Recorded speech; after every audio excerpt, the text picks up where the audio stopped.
তো তোমরা যারা পশ্চিমবঙ্গ গ্রাম পঞ্চায়েত পরীক্ষার জন্য প্রস্তুতি নিচ্ছ, আজকের এই ক্লাসটি তোমাদের জন্য খুবই গুরুত্বপূর্ণ হতে চলেছে। আজকের এই ক্লাসে আমরা 2026 সালের পশ্চিমবঙ্গ গ্রাম পঞ্চায়েত পরীক্ষার জন্য সায়েন্সের খুবই গুরুত্বপূর্ণ টপিক, যেটা হলো বিভিন্ন ভৌত একক এবং পরিমাপক যন্ত্র। এই টপিক থেকে গুরুত্বপূর্ণ এমসিকিউ প্রশ্ন উত্তর প্র্যাকটিস করব এবং প্রত্যেকটা প্রশ্ন উত্তরের সাথে এক্সট্রা তথ্য থাকবে, যার মাধ্যমে আমাদের এই টপিকটা মোটামুটি একটা প্র্যাকটিস এবং রিভিশন হয়ে যাবে। পরিষ্কার?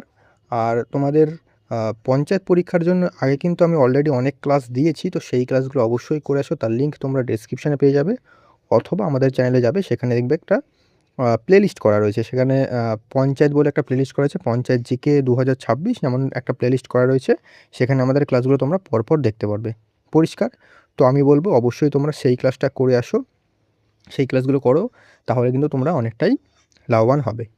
আর আজকে আমরা এই টপিকটা আলোচনা করব বিভিন্ন ভৌত একক এবং পরিমাপক যন্ত্র থেকে গুরুত্বপূর্ণ এমসিকিউ প্রশ্ন নিয়ে এসেছি, সেগুলো আমরা প্র্যাকটিস করব এবং প্রত্যেকটা প্রশ্ন উত্তরের সাথে কিন্তু এক্সট্রা তথ্য দেব, যার মাধ্যমে আমাদের কিন্তু এই টপিকটার একটা ওভারঅল একটা প্র্যাকটিস এবং রিভিশন হয়ে যাবে। পরিষ্কার?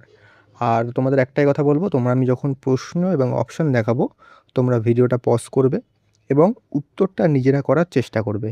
তারপরে আমার সাথে উত্তরটা মেলাবে যে তোমাদের উত্তরটা সঠিক হলো কি না। প্র্যাকটিসটা কিন্তু এভাবেই হবে। শুধুমাত্র ক্লাসটা দেখেই যাচ্ছি তাহলে কিন্তু প্র্যাকটিস হবে না। তোমাদেরও কিন্তু সাথে সাথে প্রশ্ন উত্তর নিজেদেরও বলতে হবে। আর তোমরা শেষে আমাকে জানাবে যে তোমরা কতগুলো প্রশ্নের উত্তর পেরেছো। আর আজকের ক্লাসের পিডিএফটা তোমরা বিনামূল্যে পাবে, তবে পিডিএফের জন্য তোমাদের একটাই কাজ করতে হবে, সেটা হচ্ছে চ্যানেলটাকে সাবস্ক্রাইব করে রাখা এবং অবশ্যই কিন্তু ক্লাসটা পুরো দেখা। তাহলেই বুঝতে পারবে যে কী করে পিডিএফটা তোমরা সংগ্রহ করতে পারবে। তো যাই হোক, শুরু করছি আজকের ক্লাস, বেশি কথা বাড়াবো না। আর এর পরবর্তীতেও কিন্তু আমরা গুরুত্বপূর্ণ টপিকের যে গুরুত্বপূর্ণ টপিকগুলো যেখান থেকে প্রশ্ন আসে সেগুলো আমরা প্র্যাকটিস করব। আর স্ট্যাটিক জিকে আমরা একটা মিক্স ক্লাস নিয়ে আসবো, মানে আমরা প্রচুর স্ট্যাটিক জিকে সেখানে প্র্যাকটিস করব। যেহেতু পশ্চিমবঙ্গের যে কোনো পরীক্ষার স্ট্যাটিক জিকের যে ওয়েটেজটা সেটা কিন্তু অনেকটাই বেশি থাকে, সেক্ষেত্রে আমরা স্ট্যাটিক জিকেটা আলাদাভাবে ক্লাসগুলোতে কিন্তু কভার করব বা শেষ করব। তো শুরু করছি। দেখো, তোমরা কিন্তু আমার সাথে সাথে উত্তর দেবে, না হলে কিন্তু প্র্যাকটিসটা হবে না সেভাবে। আর আমি প্রশ্ন দেখা মাত্রই তোমরা কিন্তু এগুলোকে পজ করে উত্তরটা করবে। প্রথম প্রশ্ন দেখো, কালারটা অন্য নিয়ে নিই, আজকে সবুজ কালার নিই। দেখো প্রথম প্রশ্ন, দুধের আপেক্ষিক ঘনত্ব বা বিশুদ্ধতা মাপার জন্য কোন যন্ত্র ব্যবহার করা হয়? Hydrometer, lactometer, barometer, anemometer. এটার উত্তর কী হবে? তোমরা প্রথমে নিজেরা খাতায় লেখো উত্তরটা, তারপর আমি বলছি। আমি কিন্তু বেশি সময় নেব না, তার জন্যই বলছি যে ভিডিওটা পজ করে উত্তরটা করতে, একটু ভেবেচিন্তে উত্তরটা করবে। এটার উত্তর হবে অপশান নম্বর খ, ল্যাক্টোমিটার। ল্যাক্টোমিটারের সাহায্যে কিন্তু দুধের আপেক্ষিক ঘনত্ব এবং বা বিশুদ্ধতা মাপা হয়। দেখো, ল্যাক্টোমিটার আর্কিমিডিসের নীতি অনুযায়ী কাজ করে। এই যে লাইনটা, এটাও কিন্তু অত্যন্ত গুরুত্বপূর্ণ, পরীক্ষার সময় দেয় যে কোন যন্ত্র কোন নীতির ওপর কাজ করে, সেটা কিন্তু দিতে পারে। তো এটা হচ্ছে আর্কিমিডিসের নীতির ওপর কাজ করে।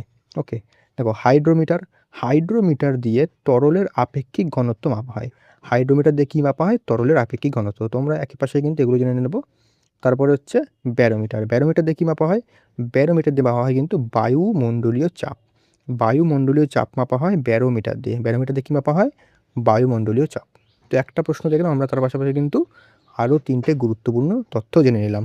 তো এভাবেই কিন্তু আমাদের পুরো ক্লাসটা চলবে। তো শেষ পর্যন্ত অবশ্যই তোমাদের ক্লাসটা দেখতে বলবো এবং চ্যানেলটাকে সাবস্ক্রাইব করে রাখতে বলবো। দেখো পরবর্তী প্রশ্ন 2 নম্বর, আন্তর্জাতিক একক পদ্ধতিতে মানে এসআই পদ্ধতিতে প্রধান বা মৌলিক রাশির সংখ্যা কয়টি? 5টি, 7টি, 9টি, 3টি। কী হবে উত্তর বলো? এটার উত্তর হবে অপশান নম্বর খ, 7টি। ঠিক আছে, দেখো এই 7টি মৌল কী কী? 7টি মৌল হচ্ছে, প্রথম হচ্ছে দৈর্ঘ্য। ঠিক আছে, দৈর্ঘ্যের একক কি? মিটার। ভরের একক কি? ভরের একক হচ্ছে কিলোগ্রাম। সময়ের একক হচ্ছে সেকেন্ড। তাপমাত্রার একক হচ্ছে কেলভিন। তড়িৎ প্রবাহের একক হচ্ছে অ্যাম্পেয়ার। দীপ্তির একক হচ্ছে ক্যান্ডেলা এবং পদার্থের পরিমাণের একক হচ্ছে মোল। এই 7টা কিন্তু মৌলিক একক। ঠিক আছে, 7টা কিন্তু মৌলিক একক। এই মাথায় রাখবে যে 7টা টোটাল মৌলিক একক রয়েছে এবং কোনটার কার একক সেটা কিন্তু মাথায় রাখবে। ওকে, চলে আসছি পরবর্তী কোশ্চেনে। দেখো পরবর্তী কোশ্চেন বলছে 3 নম্বর, উড়োজাহাজের উচ্চতা পরিমাপ করার জন্য কোন যন্ত্রটি ব্যবহার করা হয় বা ব্যবহৃত হয়? Altimeter, ammeter, audiometer, chronometer. বলছে উড়োজাহাজের উচ্চতা। উড়োজাহাজের উচ্চতা মাপার জন্য কোন যন্ত্র ব্যবহার করা হয় বলো?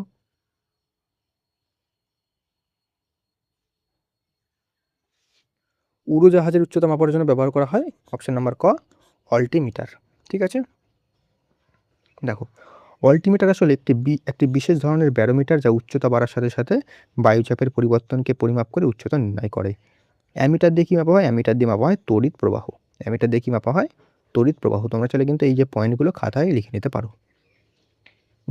নেক্সট হচ্ছে 4 নম্বর, আলোকবর্ষ বা লাইট ইয়ার কিসের একক? এটা কিন্তু খুবই গুরুত্বপূর্ণ একটা প্রশ্ন, একবার পরীক্ষায় দেয়। আলোকবর্ষ কিসের একক? সময়, দূরত্ব, আলোর তীব্রতা আর গতিবেগ। আলোকবর্ষ অনেকে কিন্তু এটা না জানলে কনফিউজ হয়ে অন্য উত্তর করে দেয়। এটা কিসের একক বলো?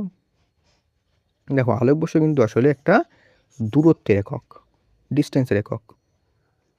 দেখো শূন্যস্থানে আলো 1 বছর যে দূরত্ব অতিক্রম করে তাকে 1 আলোকবর্ষ বলা হয়। 1 আলোকবর্ষ ইকুয়ালস টু 9.46 ইন্টু 10⁻12, মানে এরম 9.46 ইন্টু 10⁻12 কিলোমিটার। ঠিক আছে, কিলোমিটার। এটা কিন্তু এভাবে তোমরা লিখে রাখবে। এটি জ্যোতির্বিজ্ঞানে নক্ষত্রদের দূরত্ব মাপতে ব্যবহৃত হয়। ওকে, তো এগুলো কিন্তু প্রত্যেকটা পয়েন্ট গুরুত্বপূর্ণ। নেক্সট প্রশ্ন বলছে, দেখো সমুদ্রের গভীরতা পরিমাপ করার জন্য কোন যন্ত্র ব্যবহার করা হয়? সমুদ্রের গভীরতা ফ্যাদোমিটার, ক্রোনোমিটার, হাইগ্রোমিটার। কি হবে সমুদ্রের গভীরতা মাপার জন্য? সমুদ্রের গভীরতা মাপার জন্য ব্যবহার করা হয় অপশন নাম্বার খ, ফ্যাদোমিটার। ঠিক আছে, দেখো ফ্যাদোমিটার যন্ত্রটি শব্দ তরঙ্গের প্রতিফলন বা প্রতিধ্বনি ব্যবহার করে সমুদ্রের গভীরতা নির্ণয় করে। 1 ফ্যাদাম ইকুয়ালস টু 6 ফুট। এটা মাথায় রাখবে যে 1 ফ্যাদাম কত? 1 ফ্যাদাম ইকুয়ালস টু 6 ফুট। এগুলো কিন্তু পরীক্ষায় দিতে পারে। নেক্সট কী বলছে? নেক্সট প্রশ্ন, ক্ষমতার মানে পাওয়ার, ক্ষমতার এসআই একক কি? Joule, watt, newton, pascal. ক্ষমতার এসআই একক কি বলো? ক্ষমতার এসআই একক জুল, ওয়াট, নিউটন, পাস্কাল। কী হবে উত্তর বলো এটার? ক্ষমতার এসআই একক হচ্ছে অপশন নাম্বার খ, ওয়াট। ঠিক আছে, দেখো কার্য করার হারকে বলা হয় ক্ষমতা। কার্য করার যে হার, যার রেট, সেটাই হচ্ছে ক্ষমতা। 1 watt equals to 1 joule per second. এই যে এটা কিন্তু অবশ্যই মাথায় রাখবে, এগুলো পরীক্ষায় অনেক সময় দেয়। ঠিক আছে, ক্ষমতার আরেকটি বড় একক হচ্ছে অশ্ব ক্ষমতা বা horsepower. 1 horsepower equals to কত? 746 watt. 1 horsepower equals to 746 watt. প্রত্যেকটা লাইন কিন্তু গুরুত্বপূর্ণ এখানে। নেক্সট প্রশ্ন বলছে 7 নম্বর, বায়ুর আর্দ্রতা বা হিউমিডিটি পরিমাপ করা যন্ত্রের নাম কি? Hydrometer, hygrometer, barometer, thermometer. বায়ুর আর্দ্রতা কী হবে বলো? বায়ুর আর্দ্রতা পরিমাপ করা যন্ত্র হচ্ছে অপশন নাম্বার খ, হাইগ্রোমিটার। বায়ুতে জলীয় বাষ্পের পরিমাণ মাপতে হাইগ্রোমিটার ব্যবহার করা হয়। এবং হাইড্রোমিটার কি? হাইড্রোমিটার হচ্ছে ঘনত্ব মাপক এবং হাইগ্রোমিটার হচ্ছে আর্দ্রতা মাপক। এটা মাথায় রাখবে যে ঘনত্ব কতটা, ঘনত্ব মাপতে কিন্তু ব্যবহার করা হয় হাইড্রোমিটার, আর হাইগ্রো হচ্ছে আর্দ্রতা। এগুলো কিন্তু একটু কনফিউজিং, যেহেতু সেক্ষেত্রে এগুলো কিন্তু বারবার করে তোমাদের রিভিশন দিতে হবে। নেক্সট 8 নম্বর, কম্পাঙ্ক বা ফ্রিকোয়েন্সির এসআই একক কি? Decibel, hertz, ohm, volt. কম্পাঙ্কের এসআই একক বলেছে, কী হবে বলে উত্তর? কম্পাঙ্কের এসআই একক হচ্ছে অপশন নাম্বার খ, হার্জ। দেখো এটি প্রতি সেকেন্ডে যতগুলি পূর্ণকম্পন হয় তাকে কিন্তু কম্পাঙ্ক বলা হয়। ডেসিবেল হলো শব্দের প্রাবল্য বা তীব্রতা পরিমাপের একক। শব্দের তীব্রতা বা প্রাবল্য বা তীব্রতা পরিমাপের একক কি? উত্তর হবে ডেসিবেল। তো এখান থেকে কিন্তু এগুলো পরীক্ষায় দেবে। নেক্সট প্রশ্ন বলছে কি, দেখো নেক্সট প্রশ্ন হচ্ছে 9 নম্বর, ভূমিকম্পনের তীব্রতা মাপার জন্য কোন যন্ত্র এবং কোন স্কেল ব্যবহার করা হয়? মানে যন্ত্র এবং স্কেল দুটোই জিজ্ঞেস করেছে। কী হবে? সিসমোগ্রাফ ও রিক্টার স্কেল, ব্যারোগ্রাফ ও রিক্টার স্কেল, সিসমোগ্রাফ ও সেলসিয়াস স্কেল, থার্মোগ্রাফ ও ফারেনহাইট স্কেল। কী হবে উত্তর এটার বলো? দেখো ভূমিকম্পের তীব্রতা মাপার জন্য কোন যন্ত্র ব্যবহার করা হয়? ভূমিকম্পের তীব্রতা মাপার জন্য ব্যবহার করা হচ্ছে সিসমোগ্রাফ। ঠিক আছে, সিসমোগ্রাফ। এবার বলেছে স্কেল কোনটা? স্কেল হচ্ছে রিক্টার স্কেল, অর্থাৎ উত্তর হবে অপশন নাম্বার ক। দেখো ভূমিকম্পন তরঙ্গ নথিভুক্ত করার যন্ত্রটি হলো সিসমোগ্রাফ এবং কম্পনের মাত্রা বা তীব্রতা পরিমাপের গাণিতিক স্কেল হচ্ছে রিক্টার স্কেল। ঠিক আছে, দুটো কিন্তু মাথায় রাখবে। নেক্সট 10 নম্বর আমাদের প্রশ্ন, পারসেক কিসের পরিমাপের একক? নাক্ষত্রিক দূরত্ব বা মহাজাগতিক দূরত্ব, অতি ক্ষুদ্র সময়, আলোর গতিবেগ, পরমাণুর ভর। কী হবে চারটার মধ্যে উত্তর কী হবে বলো? দেখো পারসেক হবে, পারসেক হচ্ছে কিন্তু নাক্ষত্রিক দূরত্ব বা মহাজাগতিক দূরত্ব। অনেকে দেখো পারসেক, ঠিক আছে, পারসেক আর পাস্কেল, একটা হচ্ছে পারসেক আর একটা হচ্ছে পাস্কাল বা পাস্কাল, এই দুটোর মধ্যে নাকি কনফিউজ থাকে। তো পারসেক হচ্ছে কিন্তু দূরত্ব, মানে হচ্ছে ডিস্টেন্স, আর পাস্কাল হচ্ছে কিন্তু চাপ, মানে প্রেশারের একক। এগুলো কিন্তু একটুখানি কনফিউজিং, তো এগুলো কিন্তু একটু মাথায় রাখবে। ওকে, দেখো পারসেক হলো দূরত্ব পরিমাপের বৃহত্তম একক। এই লাইনটা, এই পয়েন্ট, এই যে জায়গাটা, এটা কিন্তু মাথায় রাখবে, পরীক্ষায় দেয়। 1 পারসেক ইকুয়ালস টু 3.26 আলোকবর্ষ, মানে 3.26 লাইট ইয়ার। দুটো পয়েন্টই কিন্তু খুব খুব গুরুত্বপূর্ণ। নেক্সট, তো নেক্সট প্রশ্নে যাওয়ার আগে তোমাদের বলে দিই যে আমাদের যে ডিজিটাল নোটস সেটা কিন্তু অ্যাভেলেবেল রয়েছে। তোমরা চাইলে ডিজিটাল নোটসগুলো নিয়ে এগুলো করতে পারো। যে আমি যে এই যে পরিমাপের একক, তারপর তোমাদের পরিমাপক যন্ত্র এবং ভৌত এককগুলো, কিন্তু এই যে নোটসগুলো রয়েছে ডিজিটাল নোটস, এখানে কিন্তু সমস্ত কিছু দেওয়া রয়েছে সুন্দরভাবে সাজিয়ে। বা এইগুলো, এই যে ডিজিটাল নোটসটা একদমই কিন্তু এক্সাম ওরিয়েন্টেড, মানে টু দ্য পয়েন্ট লেখা, পরীক্ষায় যেমনভাবে আসে বা পরীক্ষায় যেমনভাবে যেই প্রশ্নগুলো দেওয়া হয়, যেখান থেকে দেওয়া হয়, একদম কিন্তু সাজিয়ে গুছিয়ে ভালো করে লেখা রয়েছে। এক্সট্রা জিনিস দেওয়া নেই যেগুলো পরীক্ষায় আসে না, সেগুলো দিয়ে কিন্তু ভরানো নেই। এখানে তোমরা টোটাল 9টা ডিজিটাল নোটস পাবে। ইতিহাসের 3টে পাবে, প্রাচীন, মধ্য, আধুনিক, পলিটির পাবে, ভারতের ভূগোল পাবে, পশ্চিমবঙ্গের ভূগোল পাবে, স্ট্র্যাটেজিক পাবে এবং বিজ্ঞান এবং ইকোনমি। এই 9টা জিকের তোমরা ডিজিটাল নোটস পেয়ে যাবে। একদম পরীক্ষা ওরিয়েন্টেড করা রয়েছে, অনেকে নিয়েছে এবং প্রত্যেকটা রিভিউ কিন্তু পজিটিভ। আর তোমরা যদি নিতে চাও, তোমরা কিন্তু অবশ্যই আমাকে এই নাম্বারে হোয়াটসঅ্যাপ করতে পারো। প্রাইস যদি বলি একদমই অ্যাফোর্ডেবল, প্রত্যেকে নিতে পারবে, এমন প্রাইস রাখা হয়েছে যে প্রত্যেকে নিতে পারবে, একদমই মিনিমাম। ওকে, তো তোমরা অবশ্যই এগুলো নিয়ে এখনই শেষও করতে পারবে, মানে এগুলো তোমরা খুবই তাড়াতাড়ি পড়ে শেষও করতে পারবে এবং এগুলো দিয়েই আবার রিভাইজও করতে পারবে। সেক্ষেত্রে বলবো তোমরা কিন্তু অবশ্যই নিয়ে এখন থেকেই ভালো করে শুরু করে দাও।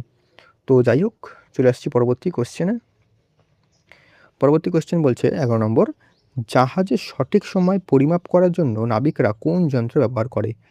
Anemometer, chronometer, galvanometer, bolometer. কি উত্তর বলো? দেখো জাহাজের সঠিক সময় পরিমাপ করার জন্য ব্যবহার করা হয় ক্রোনোমিটার। দেখো সমুদ্রে সঠিক দ্রাঘিমাংশ নির্ণয় করার জন্য গ্রিনিচ মান সময়ের সাথে মিলিয়ে জাহাজে অত্যন্ত নিখুঁত ক্রোনোমিটার ঘড়ি ব্যবহার করা হয়। ওকে, নেক্সট, রোধের বা রেজিস্ট্যান্সের একক কী? Ampere, ohm, coulomb, watt. কি হবে উত্তর বলো? এটার উত্তর অপশন নাম্বার খ, ওহম। পরিবাহীর যে ধর্মের জন্য তার মধ্য দিয়ে তড়িৎ প্রবাহ বাধা পায় তাকে কিন্তু বলা হয় রোধ। জর্জ সাইমন ওহমের নামানুসারে কিন্তু এইটার এককটা করা রয়েছে, এটা কিন্তু মাথায় রাখবে লাইনটা। নেক্সট, নেক্সট প্রশ্ন বলছে কি, বায়ুর গতিবেগ মানে উইন্ড ভ্যালোসিটি পরিমাপের যন্ত্রের নাম কি? Odometer, speedometer, anemometer, altimeter. কি হবে উত্তর বলো? অনেকে এখানে স্পিডোমিটার দেখে কিন্তু স্পিডোমিটারের টিক দিতে পারে। এটার উত্তর হবে কিন্তু অপশন নাম্বার গ, অ্যানিমোমিটার। অ্যানিমোমিটার দিয়ে বায়ুর গতিবেগ ও দিক মাপা হয় এবং ওডোমিটার যেটা আছে, ওডোমিটার দিয়ে কি মাপা হয়? ওডোমিটার দিয়ে মাপা হয় গাড়ির অতিক্রান্ত দূরত্ব মাপা হয় হচ্ছে ওডোমিটার দিয়ে। তো এই লাইনটাও কিন্তু অত্যন্ত গুরুত্বপূর্ণ। নেক্সট, নেক্সট কোয়েশ্চেন বলছে, দেখো নেক্সট কোয়েশ্চেন বলছে 14 নম্বর, চাপের বা প্রেশারের এসআই একক কি? আমি একটু আগেই বলেছিলাম পাস্কাল, নিউটন, ওয়াট, জুল। এটা জৌল না, এটা হচ্ছে জুল। ঠিক আছে, কী হবে উত্তর বলো? দেখো এটার উত্তর হবে চাপের একক হচ্ছে পাস্কাল। একটু আগে বলেছিলাম তোমাদের পাস্কাল আর পারসেকের মধ্যে অনেকে কনফিউজ থাকে। প্রতি একক ক্ষেত্রফলের ওপর প্রযুক্ত লম্ব বলকে চাপ বলে। 1 পাস্কাল ইকুয়ালস টু 1 নিউটন পার বর্গ কিলোমিটার স্কোয়ার হবে এটা। ঠিক আছে, বর্গ কিলোমিটারই তো আছে, আমি স্কোয়ার বলছি, এটা তো বর্গ কিলোমিটার মানে মিটার পার স্কোয়ার। এই যে newton by metre per square মানে 1 নিউটন বাই বর্গ মিটার। ঠিক আছে, এগুলো কিন্তু মাথায় রাখবে। ব্লিস পাস্কালের নাম অনুসারে কিন্তু এই একক, এগুলো কিন্তু দেখে রাখবে। 1 নিউটন পার বর্গ কিলোমিটার। দেখো 15 নম্বর, মানুষের রক্তচাপ বা ব্লাড প্রেশার মাপার যন্ত্রের নাম কি? স্ট্যাথোস্কোপ, স্ফিগমোম্যানোমিটার, থার্মোমিটার, ইসিজি। কি হবে উত্তর?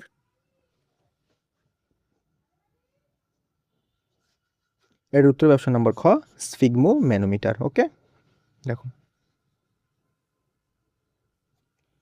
স্ফিগমোম্যানোমিটার। এবার দেখো তোমাদের একটা কথা বলি, আমি এই যে প্রশ্নগুলো প্র্যাকটিস করাচ্ছি এগুলো প্র্যাকটিস অবশ্যই করবে।